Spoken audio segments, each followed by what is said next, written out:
घना जंगल, इतना घना कि सूरज की किरणें भी सोच समझकर अंदर आती थीं। यह जंगल सिर्फ पेड़ों का नहीं था, यह जंगल कहानियों का था, डर का था, और उन राज्यों का जो सिर्फ हिम्मत वालों को ही दिखाई देते हैं। कहा जाता था, जो इस जंगल में डर लेकर आया, वो यहीं छोड़कर गया, और जो हिम्मत लेकर आया, वो कहानी बनकर लौटा। एक सुबह जंगल में अचानक तेज दौड़ने की आवाज़ गूंजती है।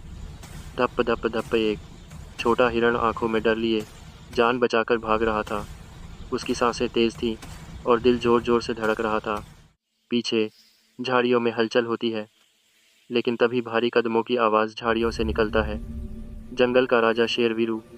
लेकिन आज वीरू की आंखों में गुस्सा नहीं था, आज उसकी आंखों में चिंता थी। वीरू धीरे से बोलता है, जंगल आज कुछ बदला बदला सा लग रहा है। तभी ऊपर से आवाज़ आती है, और सिर्फ तुझे ही नहीं। पेड़ की टहनी पर बैठा था तोता मिंटू। जंगल की हर खबर सबसे पहले उसी तक पहुंचती थी। मिंटू कहता है, कल रात से जंगल में अजीब चीज़ें हो रही हैं। एक नीली सी रोशनी जो दिखती तो है लेकिन समझ में नहीं आती। वीरू चौंक कर पूछता है, रोशनी? इस जंगल में अंत भी भूत। जमीन हल्की सी कांपती है, पेड़ों के पत्ते झड़ने लगते हैं, भारी सांसों की आवाज़ झाड़ियों से निकलता है।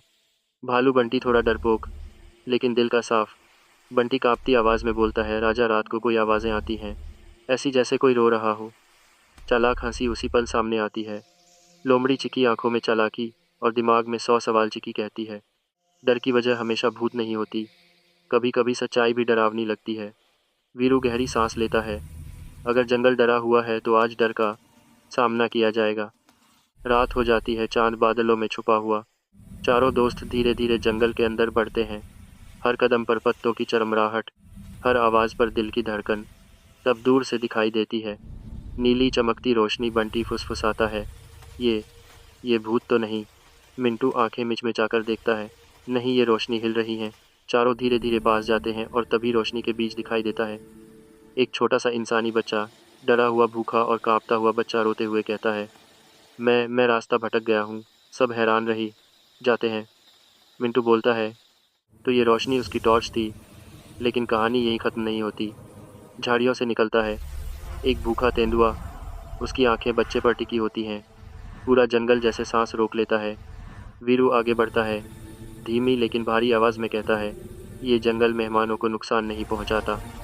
तेंदुआ झपटता है, लेकिन तभी बंटी ज़मीन पर जोर से पैर पटकता है। चिकी चालाकी से रास्ता काट देती है।